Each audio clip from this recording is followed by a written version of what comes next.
ભરૂચ જિલ્લા ભાજપમાં આંતરિક અસંતોષ ફરી એકવાર જોર પકડતો જણાઈ રહ્યો છે। જિલ્લા પ્રમુખ પ્રકાશ મોદીના નિર્ણયો સામે પાર્ટીના સેકન્ડો કાર્યકરો ફફડ્યા છે। વાલિયા અને ઝઘડિયા તાલુકામાં હોદ્દેદારોની થયેલી નિમણૂક સામે કડક વિરોધ નોંધાયો છે।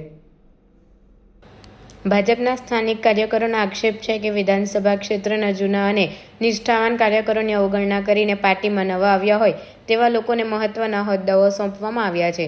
આજે 300થી વધુ કાર્યકરો ભરૂચ જિલ્લાના ભાજપ કાર્યાલય પહોંચ્યા હતા અને તેમણે જિલ્લા પ્રમુખ સામે ઉગ્ર રજૂઆત કરી હતી।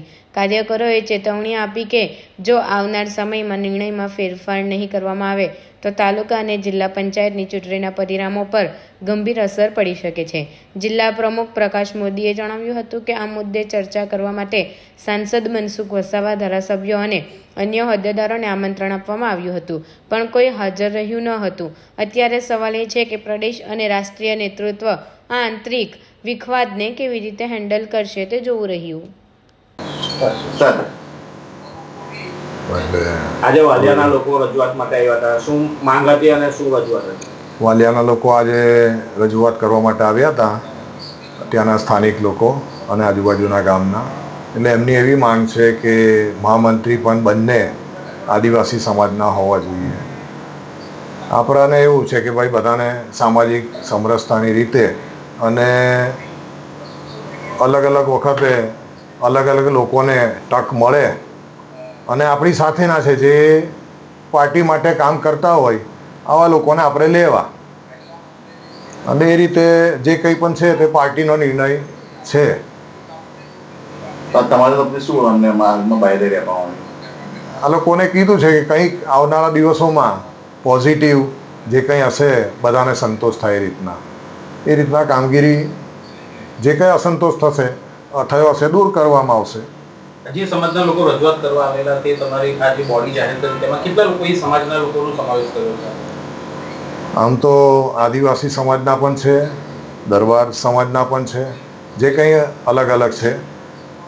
3 ધારો કે ધારાસભ્ય છે, સાંસદ છે, મંડળ છે, આ 3 લોકોના નામોનો સમાવેશ છે। હવે કોઈક એવું કહેતો હોય કે મારા વધારે છે, મારા ઓછા છે,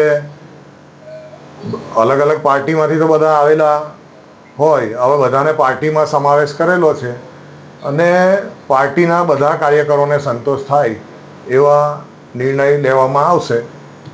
પ્રકાશભાઈ, એ લોકો તરફથી એવા આક્ષેપો કરવામાં આવે છે કે હમણાં જ આમ આદમી પાર્ટીમાંથી આવેલા એને જે ભાજપનું કોઈ ભાન નથી એને પણ એ બનાવી દેવામાં, તો એ માટે શું કહેતો? એવું તો નહીં, પાર્ટીમાં એક વખત આવી ગયા છે અને પાર્ટી માટે કામ કરનારા છે તો બધાને તક મળે।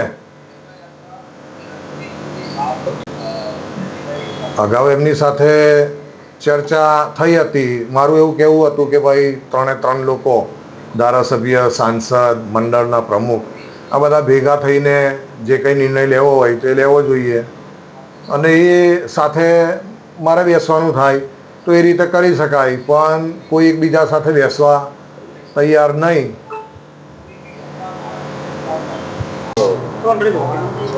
હું જીગર વસાવા વાલિયાથી આવું છું।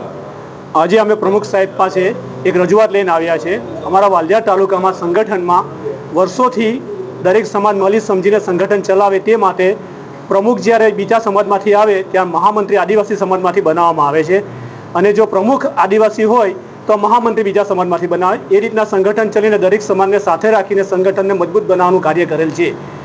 પણ આ વખતે પહેલી વખત આવું થયું છે કે સંગઠનમાં જ્યારે પ્રમુખને દરબાર સમાજમાંથી બનાવવામાં આવ્યા ત્યારે અમે આદિવાસી સમાજમાંથી દરેક જણે તેમને આવકાર્યા છે, પણ મહામંત્રી જે એક દરબાર સમાજમાંથી બનાવવામાં એક બીજી ટીમમાંથી અત્યારે તાત્કાલિક બીટીપીમાંથી આવેલાને બનાવવામાં આવ્યા છે, જેને ભાજપ વિશે કંઈ પણ જાતની જાણકારી છે નથી।